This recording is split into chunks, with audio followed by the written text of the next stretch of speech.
Welcome to the Road Back podcast. We're so glad you're here. I'm Melissa. And I'm Desiree. We're two trauma-informed coaches and real-life friends. If you're returning to yourself, your dreams, or your sense of belovedness, this podcast is for you. We'll pull from our own stories and hard-earned wisdom to support your journey. So take a breath and remember, you belong exactly as you are. Wow, Des, can you believe that we have been working on our podcast for over a year now? It's incredible. I feel it. It's true. Like, there's part of me that's like, yes, it's felt like a year. And then part of me like, how did it go so fast? Well, we've only been releasing episodes for the last 9 months. Our behind the scenes work on the podcast has been going on for over a year now. And on today's episode, we wanted to share 5 of the bigger life lessons that we've learned as we've engaged in the process of creating our podcast, collaborating together, learning all the editing and behind the scenes work. And we wanted to bring it to you today, first of all, because I've had a number of people talk to me about a desire to start their own podcast. And also, these principles that we have learned are applicable well beyond the realm of a recording studio. We wanted to offer some of those life lessons for you, regardless of whether you're wanting to start your own podcast or whether you just simply have a creative dream in your heart. Just take it from some women who felt a desire and decided to follow our curiosity and follow our yes. And now, a year in, we are a little bit older and hopefully a little bit wiser. And we wanted to share some of those lessons with you today. For sure, older. Yeah. We still look good. That's right. Darn it. Yeah, this is a fun milestone to celebrate. And I loved that these are principles that can expand beyond just the podcast. It's like, what is it like to hold a dream and then to walk certain dreams out? So we'll get right into this. Is there anything that you would say that you started the podcast in one way and you sort of find growth inside of you or inside of this process now a year later? Well, I would call that first principle or lesson that I feel like I've learned in a big way is that people actually connect to humanity more than they do perfection. Yes. And just telling on myself, which we do a lot of here. When we first started the podcast, I raised my hand and said, okay, I'll edit it. I'd never edited a podcast before. I didn't know what I was doing, but I felt excited at the thought of learning something new. And so I get in the back end and I'm trying to edit. And I had this thought in my mind that, okay, I want people to stay engaged. I don't want to be boring. I don't want to have a bunch of ums and ahs and too many filler words. So the first few episodes that I edited, I spent hours cutting out every single and ah and making sure that things flowed together. And I was concerned that people wouldn't listen unless it sounded perfectly polished. And that was just my own probably relationship with perfectionism, having to let go of that on another level, which has been a lifelong journey for me. Yeah. But as we progressed, I would do all the editing behind the scenes. But then what my general weekly ritual was when I would go to pick up my kids from school, I would listen to the episode that came out that week in the car. After a few episodes, I realized just from a listener's standpoint, oh, I can actually leave an occasional and ah, or there's room for natural conversation to flow. And I began to relax my grip or my need to make everything sound perfectly polished as it went along. And what I realized was in the process, Des and my humanity was allowed to flow through a little bit more. Around that time, I happened to hear a couple of other podcast episodes of people I admired, and I noticed, oh my goodness, they leave so much in. Oh, they just let the conversation flow. It didn't matter. It just was a conversation. And so that helped me as I went along to loosen up the grip. And then what I noticed is as we became more comfortable being on camera and being recorded, our conversation would flow more naturally. And I learned to leave more spaces and more just words as they came out. It was helpful for me to go on the journey, and I don't regret where I started. It was where I was, but it was helpful to recognize, oh, we actually get to be human in this. We don't have to sound like we are PhD level experts on one particular subject because that's actually not who we are. We're two moms, two women who are passionate about the journey that we're on, and it is okay for our natural flair and our natural style to come through. And some of that's going to include tripping over our own words from time to time. Oh, yeah. Mel, I love that you shared parts of this journey because even from my point of view, especially because I wasn't editing, I remember watching you go on this journey of learning to let go. And I remember us chatting, like, oh my gosh, they just leave in all this stuff. And look, they sounded like silly, or they were laughing, or they made a joke, or it was just this very organic process that I feel really proud of you because it was a huge undertaking. And a lot of the reason we got to this point was because you said yes and you went on this journey of letting connection um, trump perfection. And so I just want to say thank you for being engaged, noticing what's coming up and noticing like that you can let go of it. And I just thought, oh, how precious that we were afraid people weren't going to listen or we were going to keep their, attention. And yeah, I'm proud of you for being on that journey. I'm really proud of Mm, you. I remember those first few times I listened in the car. I remember the very first episode we did. Me too. When I listened back to it, I actually cried. Me I too. felt like first the sense of accomplishment of all the hard work we'd done behind the scenes, and then, gosh, I could almost get emotional about it now. All the work we'd done behind the scenes, but then also the work you and I had done individually to even bring us to the place that we were ready to share our journey with other people.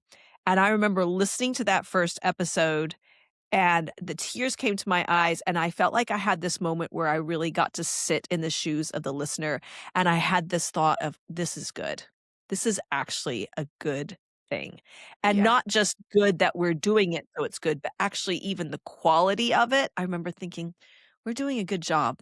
We're Yeah. starting out, but we're doing a good job." That was a big deal for me as someone who has had a really loud inner critic in my life Mm, for a long time. I think it was a moment of just even recognizing the growth that I had undergone to even come to that point. Did you yeah. notice anything similar for yourself when you heard those early episodes? Yeah, I was just reflecting. I also felt extremely emotional listening because I think we've even shared that probably a catalyst to beginning for me personally was because I could tell my heart had wanted to do this. And so when I actually listened to it, I felt a lot of gratitude that I hadn't disqualified myself. I hadn't kept putting it off to do something that's more, makes more money or this or that or whatever would always talk myself out of. I felt a lot of gratitude.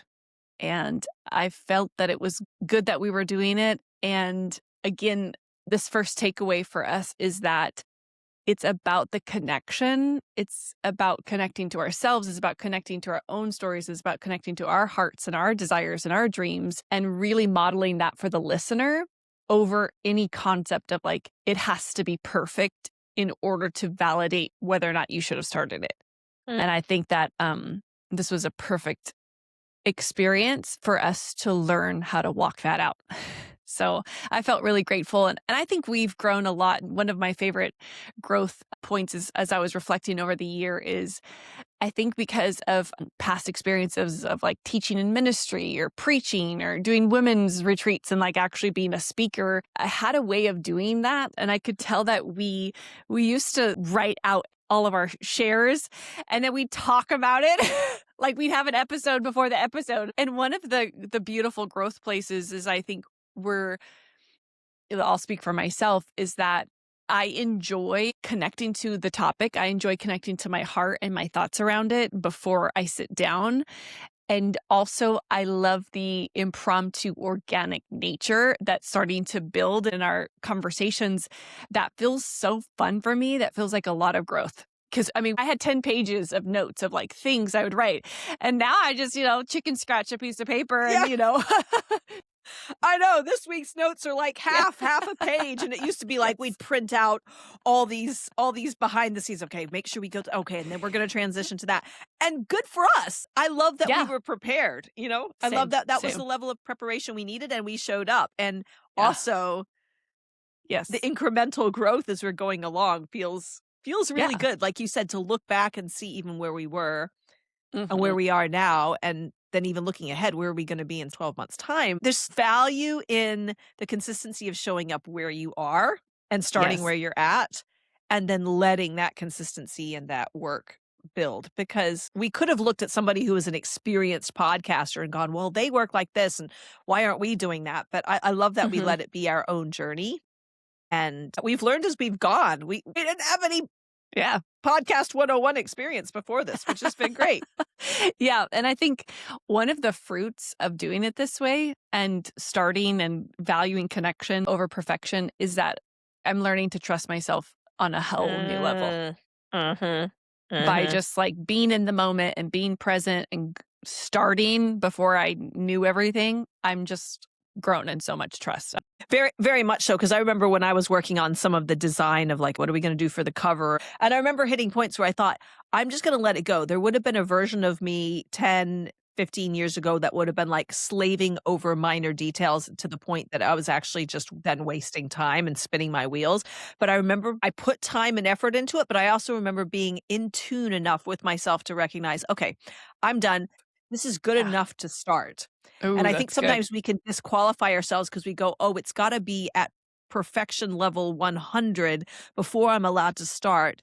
And there's still elements of things I'm like, "Oh, I wanna change that at some point." Oh, that's okay.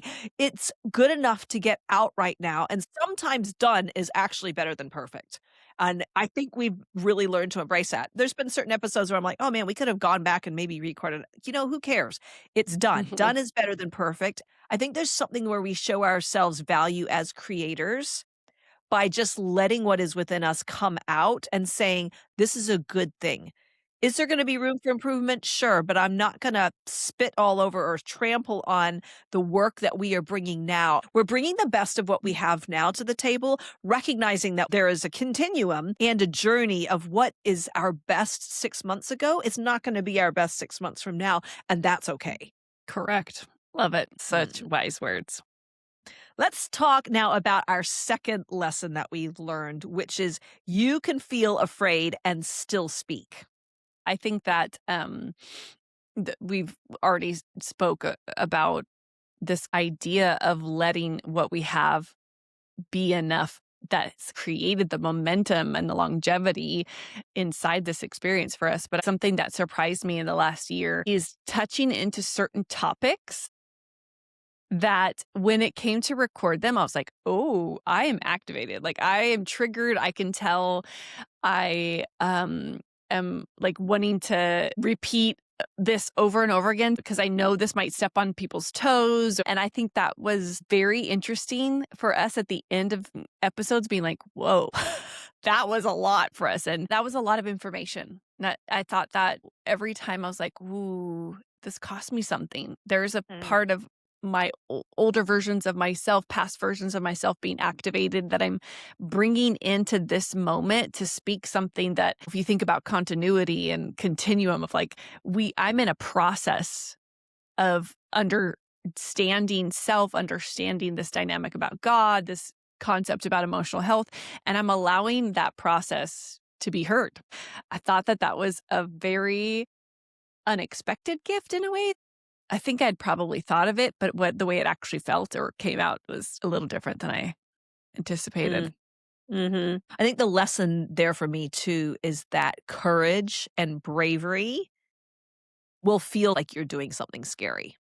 And some of those topics, especially when we were sharing some of the lessons we've learned with God, ways our relationship with God has changed over the last years, especially as we've learned to embrace mental, emotional health and seek those bridges between spiritual and emotional health.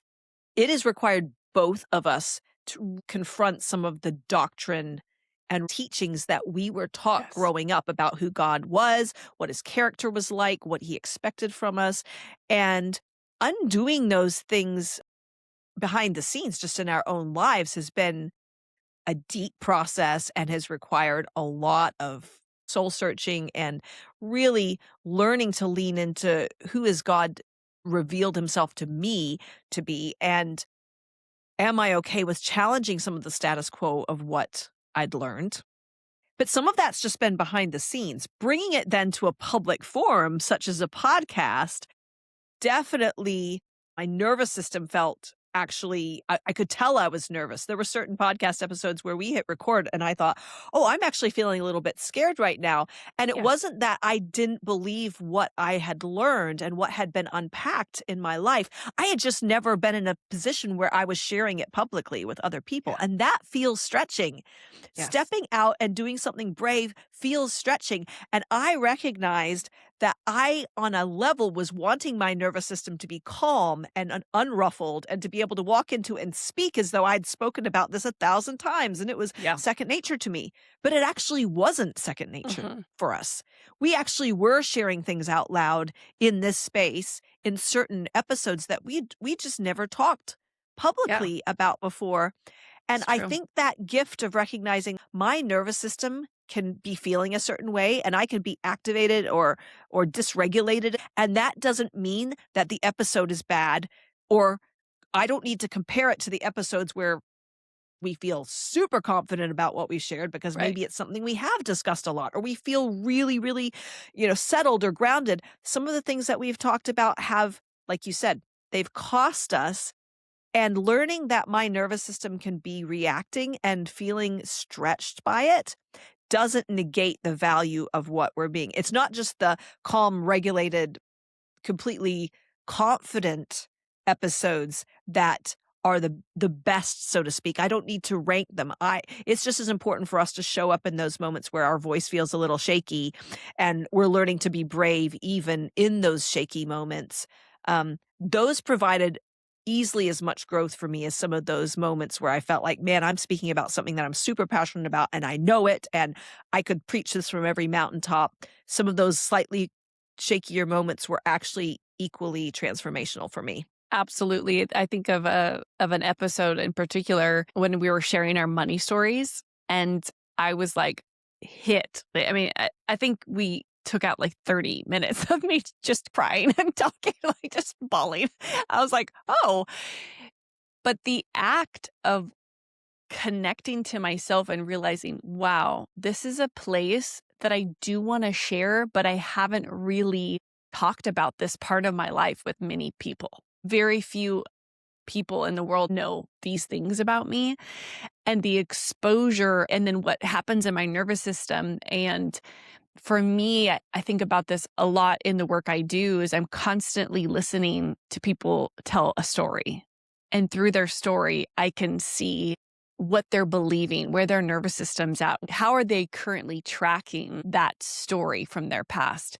And when I went to record this podcast, I was like, oh my gosh, to see my own state and my own status, I was like, whoa, there's a lot more to take care Mhm, of inside of mhm, unpacking, mhm, sitting with the parts of me that have come up that were present at that time that my money story was developing. It was just a good moment that I was proud of myself for attempting to do it, for experiencing, like you said, the challenge, noticing the cost, and being able to sit with myself and be like, "Oh, we'll sit with that more." Like there's going to be more time for us to unpack that. So, I feel grateful for that mhm, in mhm. particular. I'm reminded of how when we were prepping to start the podcast, you shared something with me that God had invited you into around setting tables. Do you want to share that? Because that just feels really timely to how we're being transformed even in the process as we are seeking to help others transform. I get really emotional because I've Mm, actually thought about this a little bit this week. But several years ago, when I was active in another ministry, I felt the Lord invite me into setting tables for people. And I'll be honest, I had no idea what he was talking about. I was like, ooh, that sounds really fun and nice. I have no idea what that means exactly, but probably like most of us here who would be listening, we often hear something and then our brain fills in the blanks. I didn't know what that meant, but I thought, oh, this must be in the context of the ministry I'm doing right now. The older I get and the more time that passes since that moment, I'm convinced that I'm only scratching the surface of what that means. And I will and have been invited into glimpses of what that is, but I'm participating in setting tables in such a divine, larger context than anything that I can think or imagine. So much so, when I created my first online emotional health course, I called it The Table. And it was very invitational. It was very personal. I think that in this context of when I felt God invite us to this table, Mhm. he told me, again, he said, "You're allowed to set tables with this podcast, but I'm setting a table for you that you Yeah. can't even begin to imagine what's Yeah. at this table." And that felt really balancing for me. Like, oh, this isn't just for the listener. I love you guys. But it was a lot of, I will extend something to others, but there's also a reciprocation of something being extended towards me. And that actually propelled me to move Mm. forward a lot in this. So if you think of this growth of understanding the depth of what the table means by doing vulnerable conversations and episodes and being like, whoa, that's in there. It feels very much like I'm sitting down at a table that's been set for Mhm. me. Mm. That's a beautiful picture, and when we were first thinking about podcast titles, we really toyed with the idea of something that included a table or something to do with hospitality in our title. I mean, we went back and forth on it for ages, and I remember you sharing that with me, and it felt even when it's as we've gone into the different seasons, often when I'm just brainstorming behind the scenes, it comes back to like, okay, we want to feel like we are sitting around a table with people we love, and there's good food and good drink and just a communal space where not only are the guests being fed, but the hosts are being fed as well. And that's what I really heard you saying there. That's just I feel like that's a theme that comes through, even though we didn't end on a title, basically because all the titles we came up with already had podcasts by that same name. But man, I love our title so I much. When, love our when title. we got to it, we're like, that's it, 100%. It was like ding, Yeah. ding, ding. This is it. And again, it's one of those things that shows you start the journey. And we were talking about tables and invitation from the Yes. get go. And as we let the ideas evolve and we brainstormed back and forth, it's true. You start out thinking it's going to be one thing. And then when you land on the thing that it's meant to be, it just feels right. We Yeah. just knew. Yeah. Yeah. So good. Do you want to speak to how longevity requires boundaries? That's our third lesson. Yes. I think that this has been such an area of growth for me because we've chosen to do this together. I think it's been exponential of my growth of boundaries around, hey, we're our own bosses. Like, no one's going to fire us. No one's going to get mad at us. We're not going to get a performance review. We need a weekend off. We need to take a break. We're allowed to do that. And I think having this experience now for a year, realizing that we were very intentional in creating certain boundaries. We even had moments where like, oh, we probably pushed it a little bit too much when we were doubling up around the holidays. We're like, oh, maybe we didn't have to do that, but we didn't turn on ourselves. We didn't have shame or anything about it. Mhm. It's been a constant growth that allowing boundaries in sort of like a lot of ways, I'm breaking the rules that I had in my head in order to make new rules that Yes. actually support this podcast, that would support our hearts, our bodies, our souls, our families. And it's been so good for me to have this experience with you. Yeah. The longevity requiring boundaries feels like I actually remember I had an idea one day. This was before we'd started recording, and I messaged you and I said, "What if we did seasons?" Yes. And I actually Googled it. I was like, "Do people do podcast seasons?" Because I'm going to tell on myself right now. I really don't listen to many podcasts.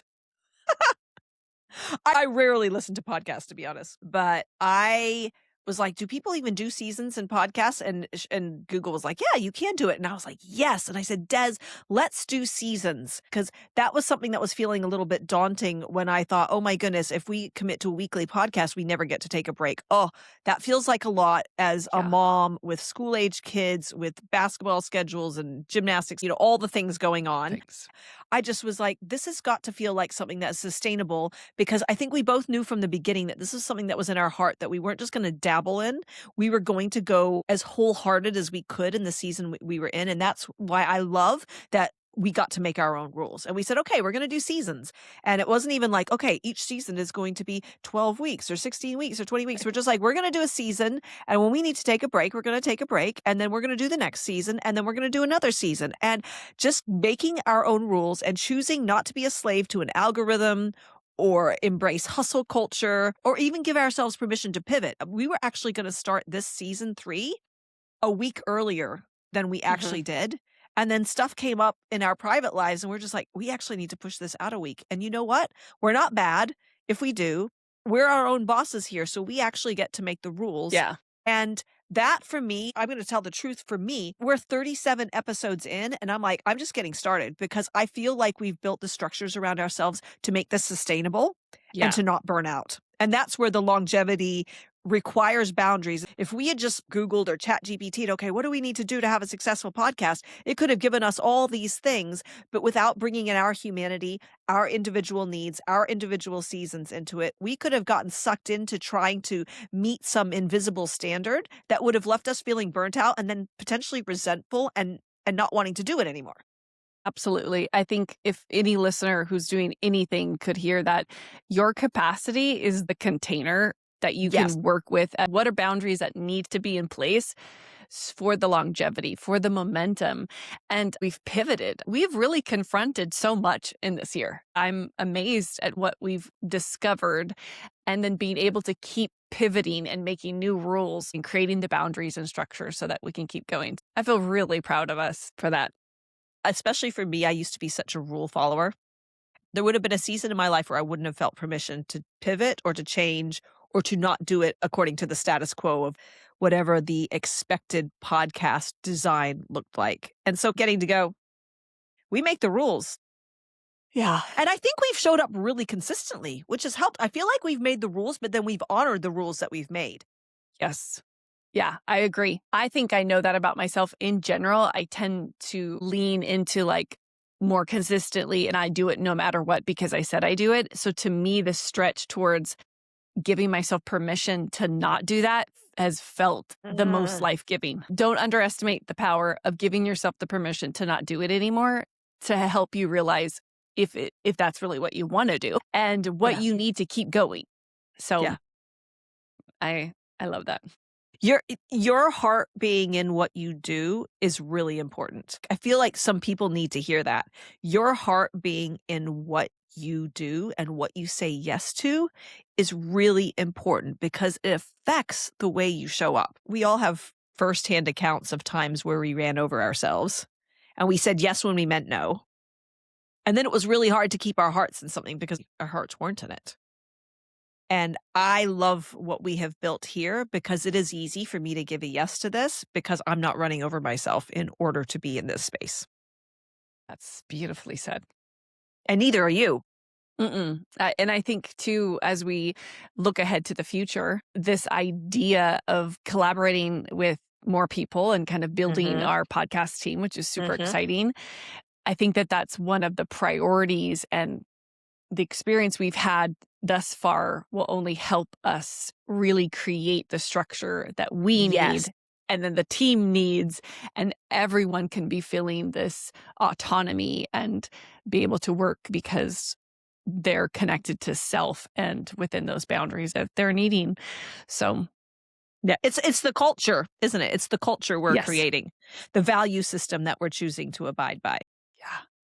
Very contrasting to other places I've worked. I think there's a redemption in that too.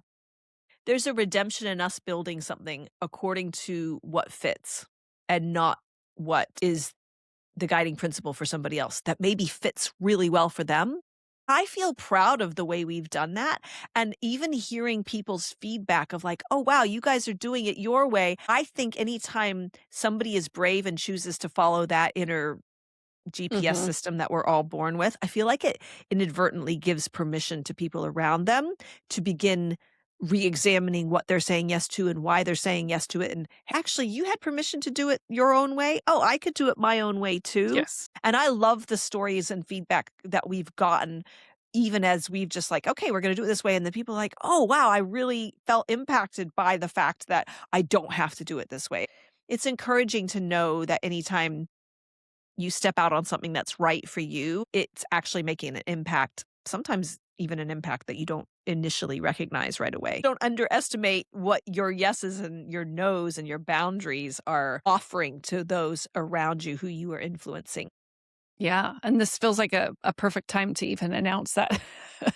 In light of our capacities and what we're currently needing in this season, we're gonna be taking the summer off of releasing any new episodes until August. I personally feel really excited about what's ahead because we're regrouping, we're refocusing, and thinking about the next season. Mhm. Yeah. Let's talk about our next lesson, which is partnership changes what feels possible. This is so good. When I considered this, not only do I think that the permission for boundaries has been exponential because of partnership, even looking back a year ago, understanding that though we both wanted to start a podcast several Uh-huh. years, like we both had that dream solo, the gift of doing it together has been this exponential power and strength and commitment. And when we even think about growing our team, I feel the expectancy and anticipation of what that will do, because when wholehearted yeses are together, Yes. it just grows the impact. And I feel really honored to be able to do this with you and do it in a group and to grow the Mm. team. Yeah. And I can't think of anybody else I'd wanna do a podcast with right now because I feel like we're just so well aligned. We really do like each other, people. We don't have to, like, put all our differences aside and put on a brave face. We like doing this. This is a fun highlight of my week each week. Mhm. I was thinking when I was prepping for today's episode, I just kept hearing the phrase, "Together we go far." Yeah.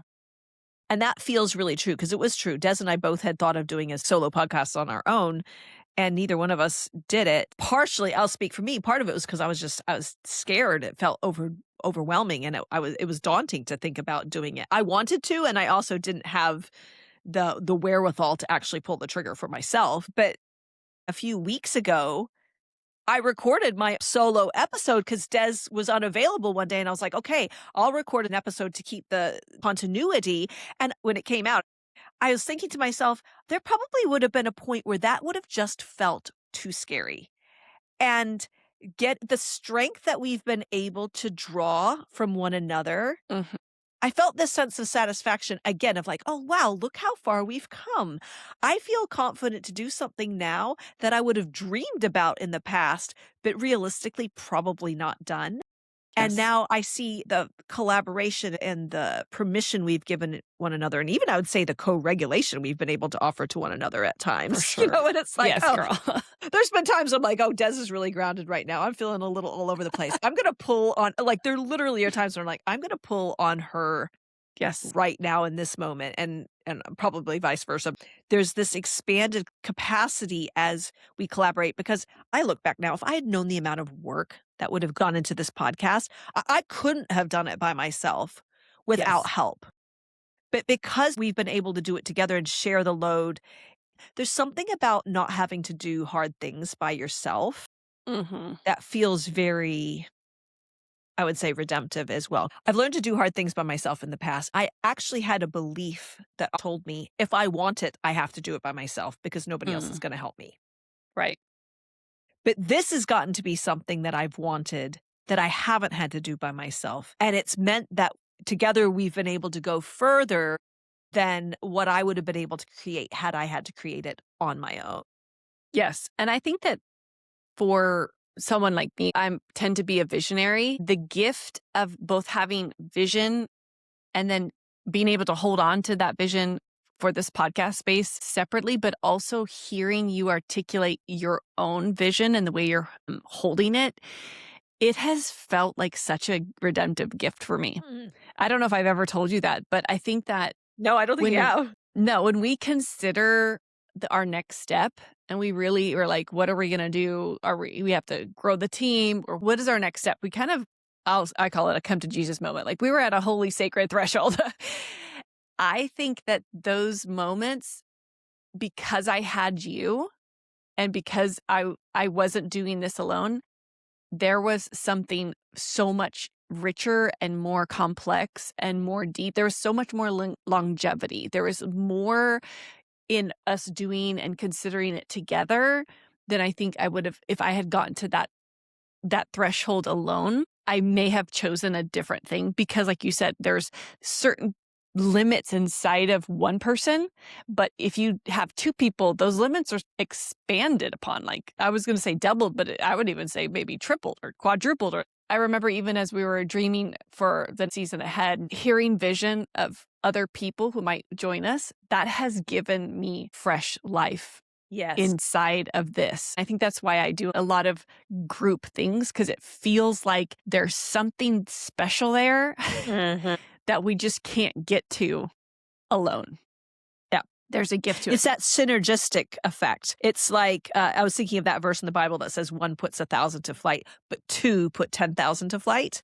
Yes. And it's that 1 + 1 = 100 feeling. And you really, it is an experience. It's something maybe I won't understand until I get to heaven. I don't know how it works, but there's something that unlocks when people to come together with a like one heart, one mind, like a joint focus and a joint intention. There really is a chemistry that just Mhm. starts to unlock. And then if you start pulling other people into the space that feel drawn or feel aligned, then Yes. I feel like as we've gone along, my own gifts get to shine in a different way because I'm not Yes. having to carry all the things myself. And yeah, I think you're saying the same thing. Yeah. And I think that that's one of the redemptive places. If you don't have to do everything by yourself, then what Yeah, you do can be very yeah. authentically, wholeheartedly you. And that's very freeing. And it reinforces to me my value for letting people do what is in their heart to do. For many years, I filled needs because the needs were there. It didn't matter if I was gifted at it. It didn't matter if I wanted to do it. There was the need, and so I filled it. And I'm gonna say this in the context of nuance in that I think there is times where serving because there is a need that needs to be filled, there are valuable lessons that I learned in those spaces. And in my ideal world, my preference would be that every person actually gets to flow in the thing that is their gift and not just the thing that is necessary. Because there is something that unlocks inside of you when you get to do the thing that you love, that you're good at, that you're passionate about. I would rather build at a slower pace, but have people come alongside us who care and have the vision and have the passion, and they'll get to flow in their gifts than saying, oh, we just need somebody to come and fill a gap because a gap needs to be filled. It shows me, just even saying it now, how much of a core value of mine it is that you actually get to have a wholehearted hell yes from your heart, Yeah. because if you're doing something that lights you up, that you love, you bring a different energy, you bring a different spiritual influence into the space. And that feels really important to me. If you don't love it, I actually don't want you to do it. If you don't love it, I don't want you to. I would rather have less in the short term. And I don't think that that's how a lot of jobs, how a lot of ministries, how a lot of people operate. Mhm. And it's one of those things that for me, it feels like a non negotiable. Anything I build, it needs to have people who have wholehearted yeses on it because it is a completely different environment. It's a completely different culture. It's a different organism that grows when it is people saying yes because it is coming from the heart versus a yes because, well, I don't really have a choice or it's just what's expected of me. I want people in my life who are connected to what is going on inside because that's Yes. how I want to live. And I want to invite other people to have that too. Okay, that's my little soapbox for this episode. Thank you for tuning in. Melissa out. Our fifth and final life lesson that we want to share today is your voice sharpens through use. Mm. One of the reasons why I kind of went on this journey of starting this podcast, I really wanted to be able to articulate the crossroads of emotional health and spiritual health. And it's something that's changed my life. I think a huge part of me feeling like I've been able to return back the road back to my own life, to my own sense of self. The title of this podcast, the very heart of this, is that we're in process talking about the process. Mm-hmm. By giving myself the permission to just be in the process and to share as I go, I don't think listeners may know that there are so many times that I've felt like I had something to say, but I disqualified myself because I thought, what if I don't know everything about this? And in 5 years from now, I'm going to be like, why would I think that? There's so many things that like 10 years ago, Des would have had a thought. Now I have this thought. I'm like, imagine 10 years from now. And one of the safest experiences in my healing journey is to allow that to be true. I'm like, of course, I probably will 10 years from now look back at this episode and be like, oh, Des, that's cute. Uh-huh. And I'm allowed to be right here and start and speak and use my voice, share my story to the ability and the extent that I've sat with it and sat with my heart and sat with the emotions that come up inside of my story. So I love this concept. It feels like it's like a green light concept for me. Just like, go. You're allowed to just start and be in process. Mm. Mm. Do you feel like there's ways that your voice has sharpened over these last 10 months of recording, but even just in the whole process, what ways have you seen your voice sharpen? I've noticed that I have done a lot of teaching, and there was a lot of ways that I would explain concepts and topics to my clients that I found to be a little bit different in the podcast realm, and learning to grow inside of it. I think the biggest takeaway is self-trust. I trust myself a lot more when I give myself permission to be learning something, to be in the process. That has opened up so much safety inside of me because I don't have to be a novice in order to qualify me to do the thing that my heart wants to do. So if I were to change the course of my life and be like, I'm not going to do my business anymore, I'm going to learn to make flowers, it's the ability to let myself pivot and go on the journey that's going to keep my heart intact, like me connected to myself through all the phases of who I am. So that feels like a big takeaway for me. I'm just okay with myself as I am in process. That's huge, where I've It had is huge. experienced so much self-rejection, Yeah. self-disqualification. That was my go-to for, 40 years of my life. Yeah. So it feels contrasting in that sense and so safe and so supportive. In some ways, it's like we're healing our own stories out loud We are. as we are walking this process out. And I think there's times and seasons for that. I think there's times where you're walking out your healing process in secret or behind the scenes. And this has definitely felt like a season where we've been invited to engage in the journey out loud. And I love that. I remember I'm similar with you in some of the things that I was wanting to learn. I remember when we were planning the podcast and we're like, we don't know if anybody's going to listen. But Yeah. I remember being pretty clear to myself that one of the things I wanted to do with this podcast was learn to communicate concepts and ideas more clearly. I wanted to learn how to take things that I had been working on for years behind the scenes and say them out loud to people and bring truly, it felt like the wisdom of lived experience and healing and paying that price and doing that work. I think there's just a time that comes where it's like, okay, you're ready. It's time for you to pour out what you have. And I know that we talked about it. We're like, we don't know if anybody's going to listen.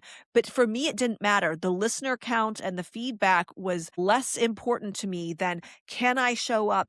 Can I learn how to communicate? And the benefit I had was being the editor.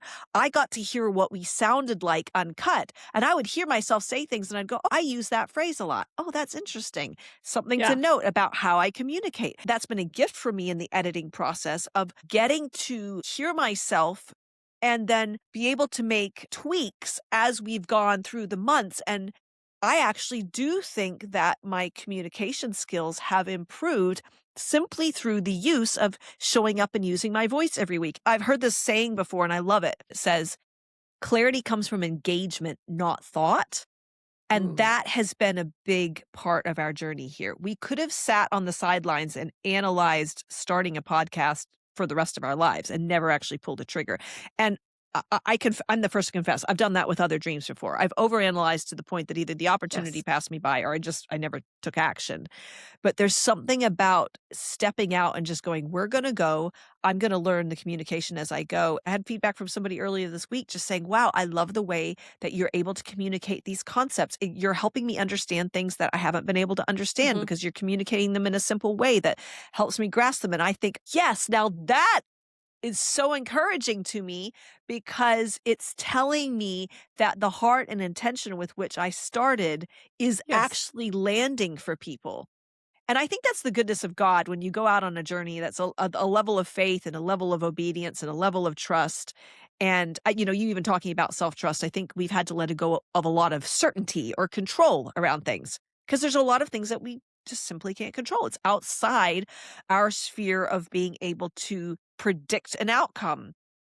I love that you said there's the joy in the journey because I think that's another thing that's fed the longevity and the sustainability for me because I haven't tried to hit a metric. It's not like, oh my goodness, we have to have this many views and this many subscribers and this many 5-star Mhm. reviews or feedback.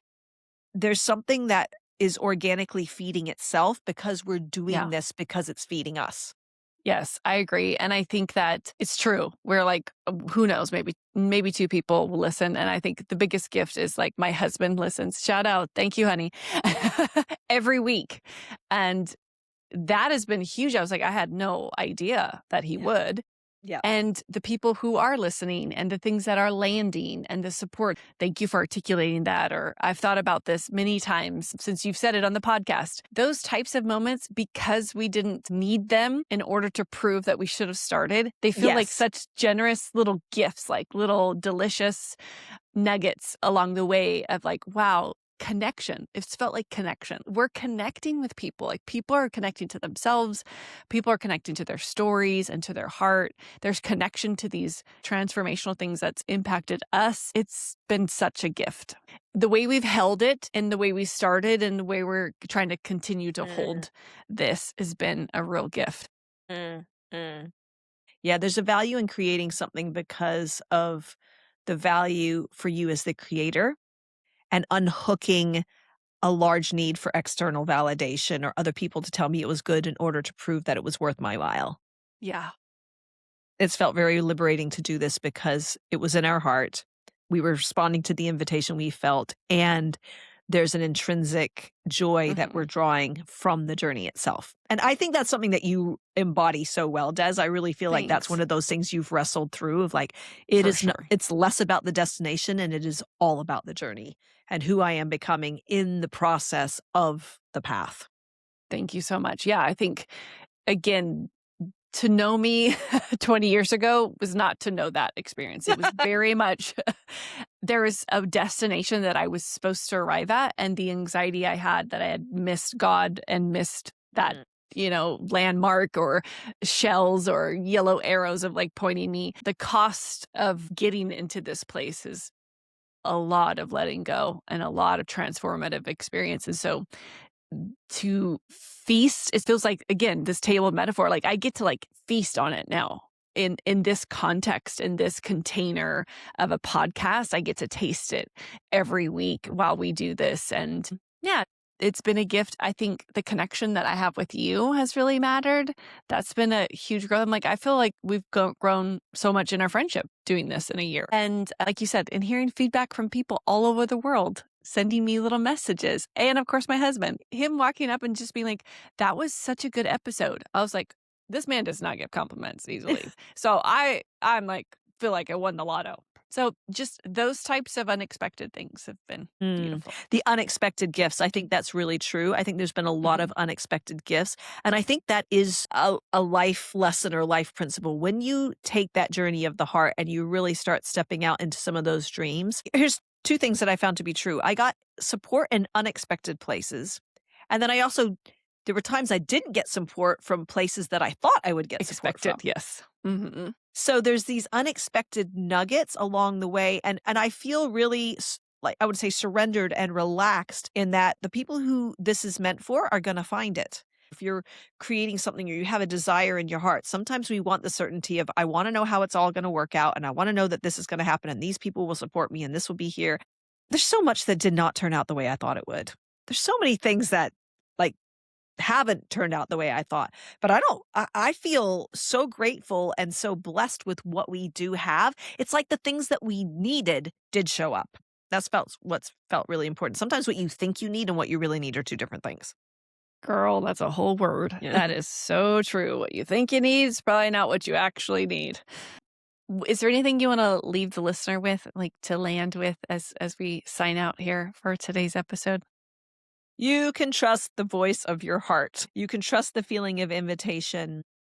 There are desires and dreams that are waiting for you to take that brave step. And some of them are going to require you to partner with other people. So don't be afraid to acknowledge the desires in your heart. I knew that I wanted to work with Des and collaborate on something at least a year before we started this. And I didn't know what it was, but I DM'd her on Instagram one day and I just said, hey, girl, I feel like there's something that we need to collaborate on at some point in the future. And I didn't know what it was at the time, but I gave my heart a voice. And Yeah. it's like, okay, we put a little pin in it. And when the time was right, we circled back and it ended up flowing together. I've learned to pay attention to those nudges. And I guarantee some of you who are listening, there is a nudge that you have, or there's a connection that you feel with somebody. And maybe you're close friends with them, maybe you're not, maybe you're acquaintances, but pay attention to the people that are highlighted to you. Pay attention to those little dreams that spring up in your heart where you think, "Oh, man, wouldn't it be fun if so and so and I could do something?" I didn't know what it was gonna be with Des, but I knew enough to recognize that I felt the connection and to give my heart a voice, and there would have been times and seasons where I would not have given myself that permission because it would have felt too scary. I would have been too maybe afraid of the rejection or what if it doesn't work or maybe they think I'm stupid. Hold it loosely. Don't place demands on the person to have to be ready. If you can live with the belief that it is this or something better as a Yes. guiding principle of your life, you're So never going to good. miss out. You're gonna be fine. Yeah. It's so beautiful. I would have been fine if Des had said Mhm. no.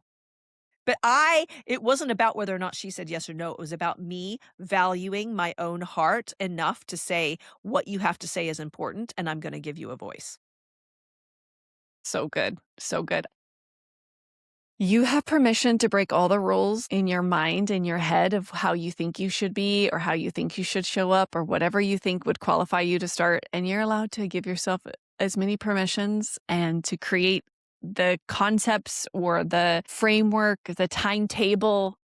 It doesn't matter what. You are allowed to just go to town. You're the co-creator of this part of your life. So whatever you can dream up, go for it. And that excites me. It excites me to see people pioneering in what they think is possible, the permissions they're giving themselves, the capacities that they think they have, expanding those capacities. I think that's what really creates us to become more resilient people is both the need to contract into some of those capacities and then to expand them when necessary. I would just want to speak that and offer that as we Yeah. close. Yeah. So I want to see us start a heart-centered revolution or okay. continue a heart-centered Yeah. revolution. I think there's just so many people out there who are already on that journey. I just want to add our voices to yep, you can trust the voice of your heart.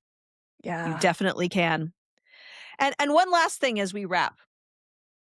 If you as the listeners could do us a huge favor and write us a review or rate the show, reviews especially would be amazing. I would love to see some of those reviews show up there for other people out there who need to hear this message of hope and of perseverance in life. And if this has spoken to you and you could take just a couple of minutes to write a review, whatever podcast platform you're listening to, it would be a huge blessing to us. We'll be back in August. We'll get specific dates to you. Feel free to follow us on Instagram, which is the.road.back.podcast, or the Road Back Podcast on YouTube. And we'll Yep. keep you updated. Thank you, friends. Have a great summer, and we'll see you later. Yep. And that's a wrap for season 3.